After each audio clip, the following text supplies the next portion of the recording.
So, we all know about Pokemon, and one of the new features introduced every generation as of now is the new evil team. In fact, each evil team, or malicious team, whatever you call it, is a very straightforward good thing. Mostly because we need antagonists in Pokemon. It started way back in Generation 3 when people started getting tired of Team Rocket, and Game Freak decided to keep up the trend by adding new evil teams, including Gen 3 in order to make up for Gen 2, adding 2 teams instead of 1. Since then, we have at least, if I get in my top of my head, we have at least have 10 evil teams. 8 if you discount 2 of them, which to me I consider, which is Cosmo Marcos and of course Aether Paradise. Of course I include them as evil teams because, well, they're evil, of course.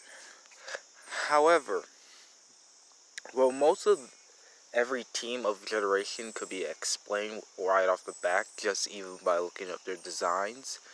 Aether Paradise seems to be the only one that have never been talked about, which has been very questionable to me because why have never anybody talked about it? So I'm going to be the first to talk about the true origins, or at least what I theorize the true origins of Aether Paradise. Before I continue, please note that this video will contain spoilers of Pokemon Sun and Moon, and Ultra Sun and Ultra Moon, but either way, let's get down to this new series I'm starting. So let's talk about what Aether Paradise is. Aether Paradise was introduced in Pokemon Sun and Moon in the 7th generation. They were a group dedicated to protecting Pokemon at first glance. Well, technically there still are, but originally they turned out to be the main antagonists. Well, except for the few. It's kind of hard to explain. But of course, their location is Alola, and they seem to be somewhat of a polar opposite to Team Skull. From the obvious look and the obvious design, they look very suspicious, and turns out they were. In fact, their leader was the main antagonist of Pokemon Sun and Moon. Although, it's not very much the same in Ultra Sun and Ultra Moon, which I'll explain later. At first glance, one thing you can obviously notice is they're purely white, and their symbol in the shape of an A with 3 diamonds into it in shape of triangle. So this leads to the question, why is this so important, and what is with Aether Foundation? First of all, let's talk about the name Aether. Aether, for those you do not know, is a classical element and the 5th element of the classical elements. No, not, of course, the periodic elements like silver or gold. The classic elements were the first elements that was considered before the scientific terms of elements came around. They include at least 5 elements. The first ones we actually know, and then the final one. These elements are, of course, water, fire, earth, and wind, but also the 5th one is Aether. Aether means pure sky, heaven, or anything to do with anything that isn't explained. In fact, in Japanese, they even say void for Aether. And it's kind of weird, because why on earth would they be named Aether? Do they see themselves as high priorities? Well, not exactly. This leads into my explanation on what Team Aether Paradise is based off. That, my friend, will be the cult known as Scientology.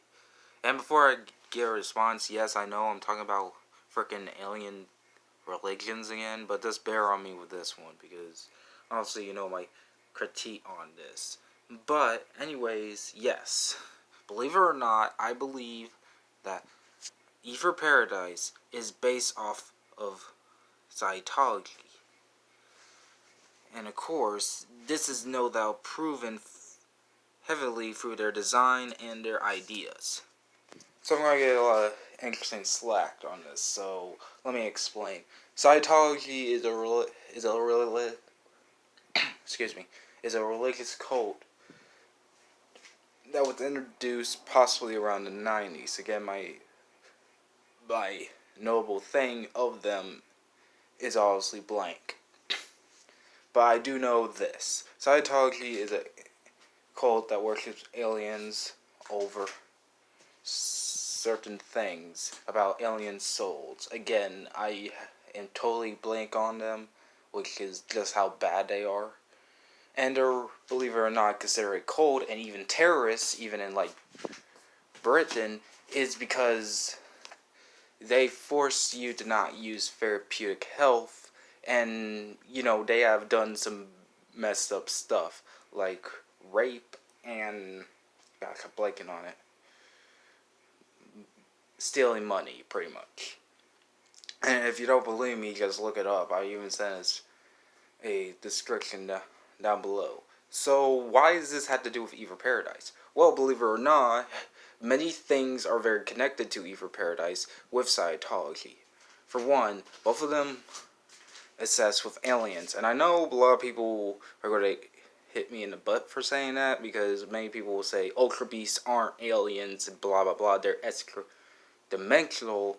But to me, they're all the same, whatever. It's still the same product. And even with that section, it still is pretty much the same thing. Second thing is the abuse of children. Once again, what I said, which is another thing Scientology is known for. And Musamine is very known in Pokemon Sun and Moon to have abused her children, especially Lily, who she dressed her up as Nigaleo. Third, their symbol is no doubt a joke reference to Scientology's symbol. Now, for those who do not know, I do know this. Triangles is a big thing in Scientology. I forgot what it was, but there's technically 3 triangles. And if you look on the symbol of Aether Paradise, there are 3 diamonds, and the A is shaped like a triangle, and all that.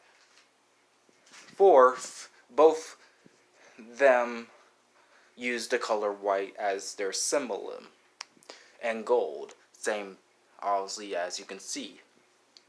And finally, they're very much, in science, which is pretty much obvious. So, okay, so why hasn't not anyone spoken out of it? First of all, they probably don't have the balls, because let's be honest, this is Scientology we're talking about, and Scientology is difficult to even talk about considering how very messed up they are.